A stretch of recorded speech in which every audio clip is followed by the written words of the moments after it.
sheltered ones, Israel. And their obvious goal is to cut the name of Israel off so it will be remembered no more. Many people all over the world are asking themselves, what is the origin of the name Palestine, and how come we are having a name that is not in the Bible and not in any history book from before 2,000 years ago? The answer is going all the way back to the end of the Second Jewish Revolt against the Romans, when Caesar Adrian decided to put an end to the Jewish people, that the name of Israel will be remembered no more. And he decided to do two things. He decided to level the city here that is behind me and to build on top a pagan Roman city which he named Aelia Capitolina.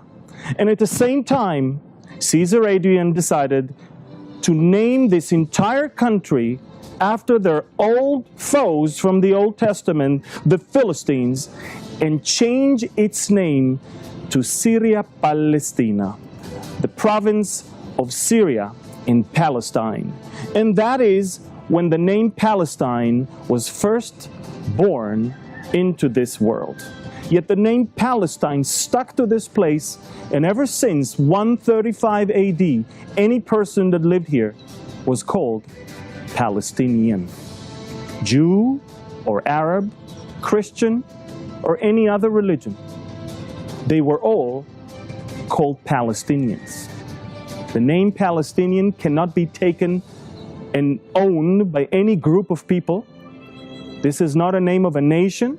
This is not a name of a sovereign state.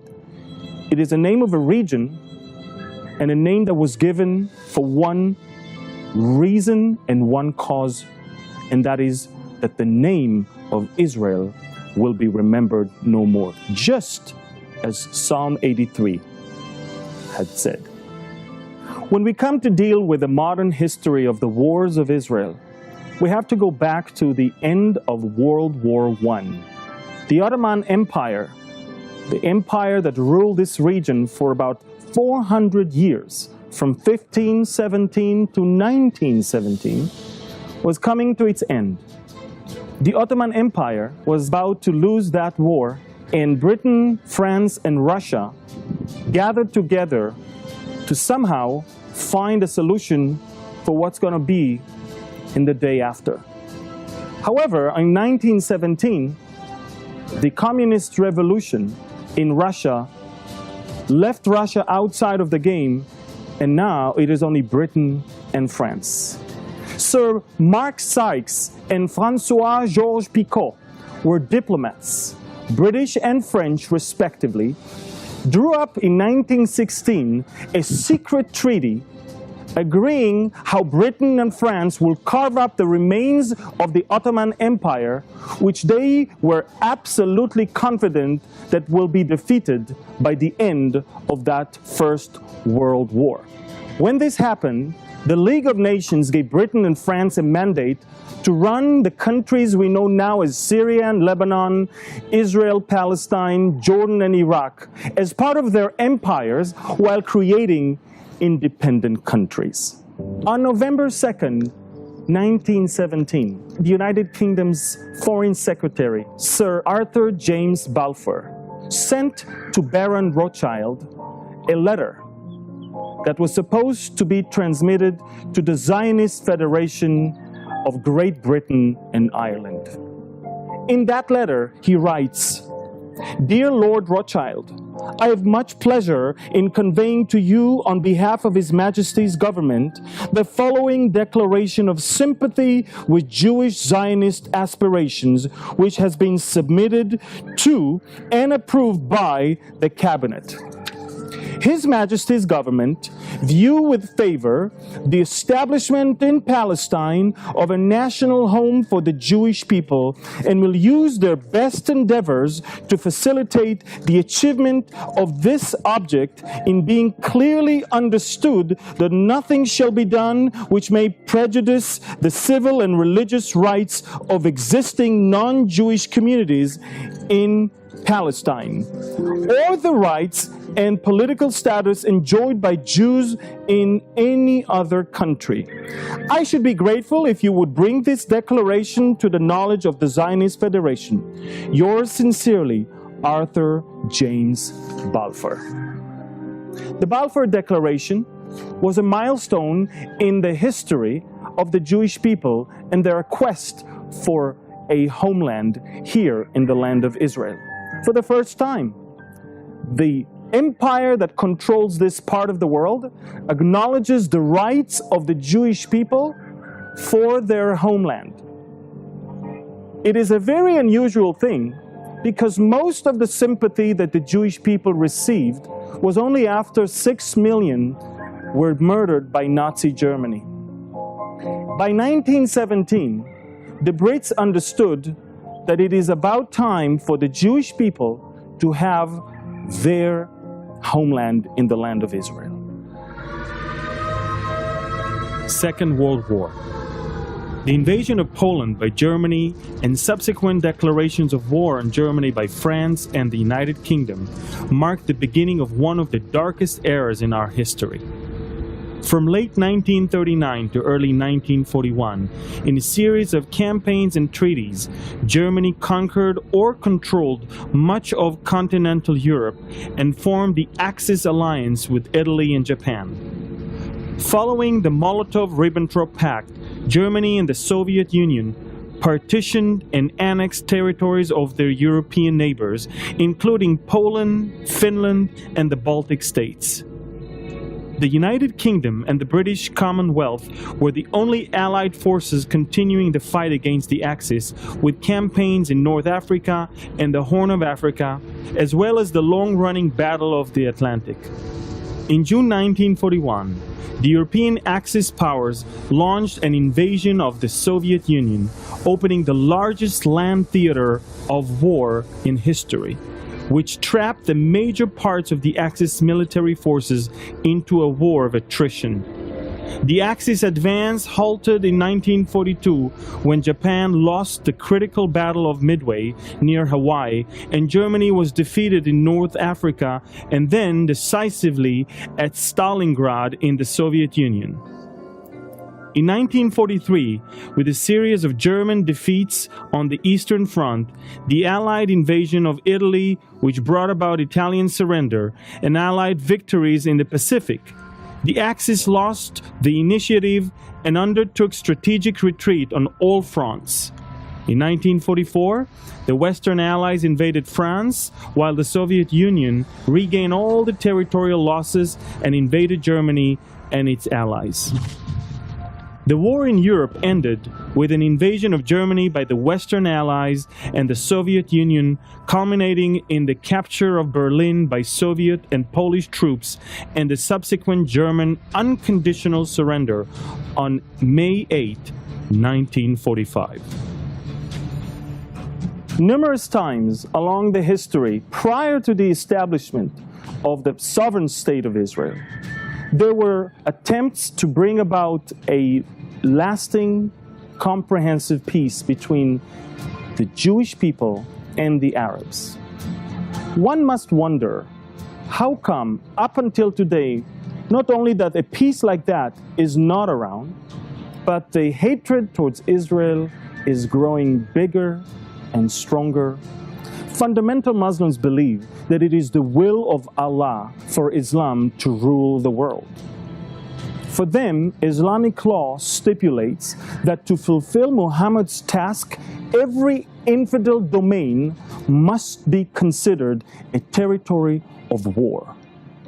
Maurice Farhi, an author that was born in Turkey, a Muslim, who lives in Britain right now, and serves as the vice president of PEN, the British Council of Authors, wrote in his book, The Last of Days, that Muslims believe there can be no peace with Jews, Christians, or any non-Muslims, and that if peace must be made, then only a truce is permissible, and that for a maximum of 10 years as an expedient to hone our sword, wet our blood, and strengthen our will.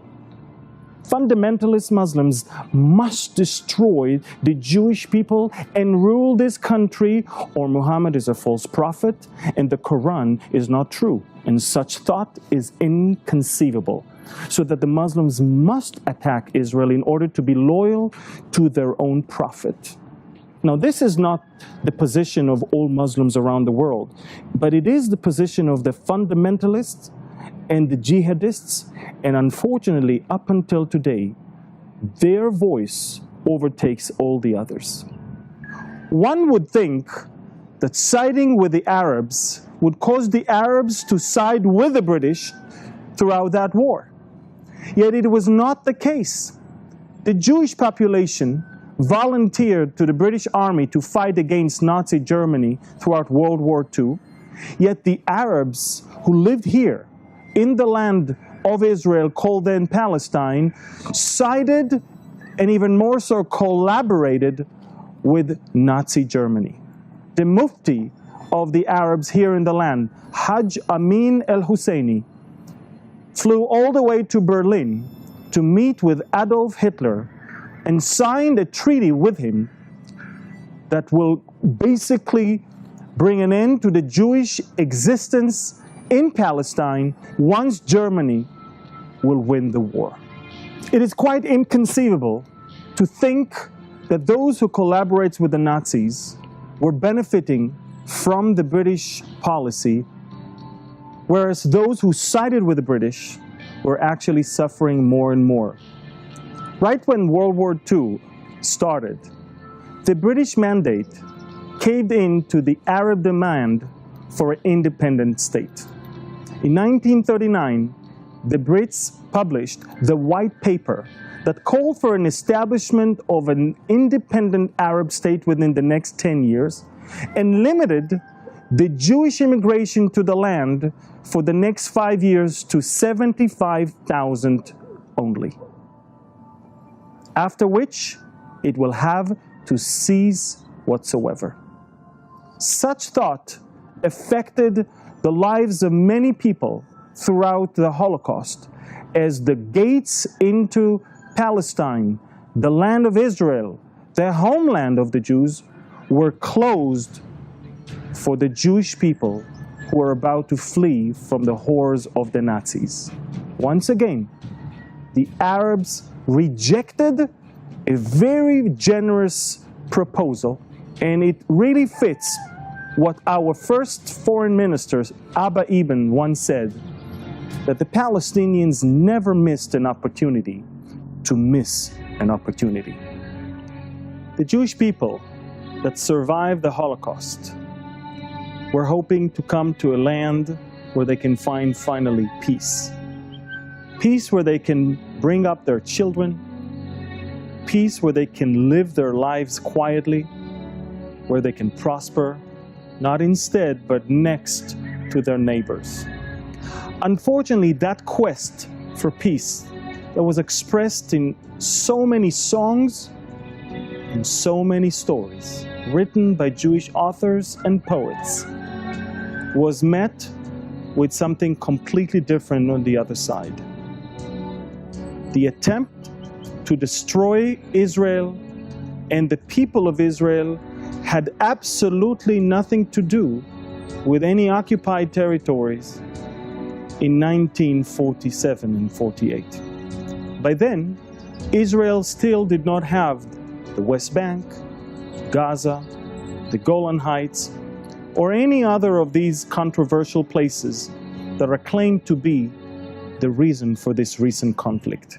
The Bible said in Psalm 120, "Woe is me that I dwell in Meshech, that I dwell among the tents of Kedar. My soul has dwelt too long with one who hates peace. I am for peace, but when I speak, they are for war." And indeed, when the British efforts to bring about peace to the land of Israel, to Palestine of those days, came to a deadlock, to a dead end, they decided that it's about time to pass the baton to the United Nations. In 1946, the United Nations started an effort to bring about, finally, a solution where it will be two states for two people. Israel for the Jews and Palestine for the Arabs. By November 29, 1947, a plan was drafted by the UN Commission for Palestine, and that plan was known as the Partition Plan. The plan was basically dividing the entire land between Jews and Arabs, leaving Jerusalem as an international place. That plan, which left 2/3 of the land which was desolated and desert in the hands of the Jews, and the most fertile area, the Galilee, in the hands of the Arabs, was embraced by the Jews and rejected by the Arabs. Once again, the Arabs missed an opportunity for a very generous offer given to them not only by the Brits, but this time by the entire United Nations. The Brits decided that on the eve between May 14 and May 15, 1948, they are going to lower the Union Jack flag and to leave whatsoever the Middle East to find its own solution by itself. On that day, Friday, May 14, 1948, the leader of the Jewish community in the land of Israel, David Ben-Gurion, summoned all the other leaders from all different fractions and parties to the museum in Tel Aviv, since Jerusalem was besieged.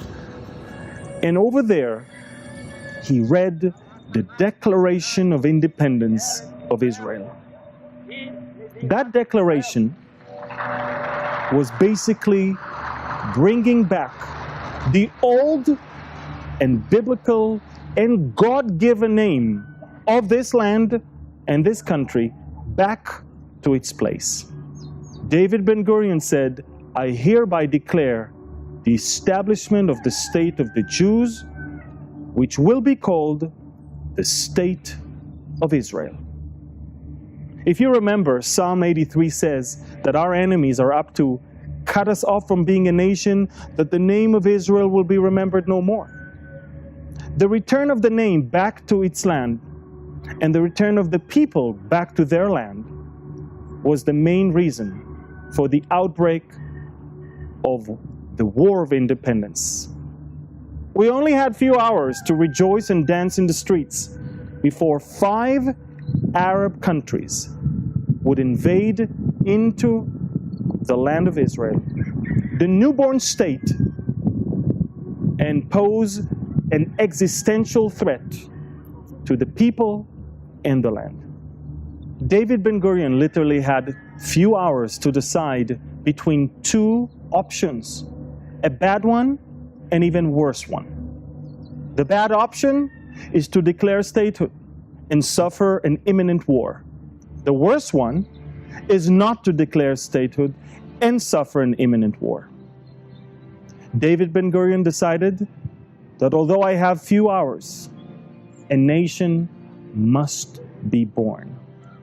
And that, of course, brought life to the words of the prophet Isaiah in its 66th chapter, where he says, "Before she was in labor, she gave birth. Before her pain came, she delivered a male child. Who has heard such a thing? Who has seen such a thing? Shall the earth be made to give birth in one day? Or shall a nation be born at once? For as soon as Zion was in labor, she gave birth to her children. Shall I bring to the time of birth and not cause delivery, says the Lord? Shall I, who cause delivery, shut up the womb, says your God? Rejoice with Jerusalem and be glad with her, all you who love her. Rejoice for you with her, all you who mourn for her. A nation was born at once. A nation was born within one day. A nation that is now having not only a flag and a national anthem, but also a sovereign and an independent state. The words of the prophet Isaiah rings in the ears of so many people up until today. Finally, Zion gave birth to a land and children that are comprising together the newborn state of Israel. Violence in the Holy Land broke out almost immediately after the United Nations announced partition on November 29, 1947. In the first phase of the war, lasting from November 29, 1947 until April 1, 1948, the Palestinian Arabs took the offensive with help from volunteers from neighboring countries. The Jews suffered severe casualties, and passage along most of their major roadways were disrupted. Even as Israel declared its statehood on May 14, 1948, 5 mechanized Arab armies invaded. The Jews had only 35,000 fighting men, no air force except for a small training plane out of which the pilot dropped a grenade, and only 6 tanks. The Egyptian army alone had 40,000 soldiers, 135 tanks, heavy guns, and an air force of over 60 planes, including Spitfires and bombers. The Jordanians had the Arab Legion, which trained by the British and led by an Englishman, Sir John Bagot Glubb, along with 48 British officers. Yet against all odds, the Jewish fighters won. Many of the pitched battles became epic and smacked of the miraculous. For example, the Egyptian army launched an attack along the Mediterranean coast against the kibbutz Yad Mordechai on May 19, 1948, as part of the offensive to take Tel Aviv. 2 infantry battalions, 1 armored battalion and 1 artillery battalion, expected to take the kibbutz of 130 residents in 3 hours. The battle raged for days. The Jewish defenders held off the entire Egyptian army much longer than anyone expected, using homemade weapons that many times did nothing more than make noise. They even used mock soldiers made out of wood, which they moved from trench to trench in order to give the appearance of greater numbers.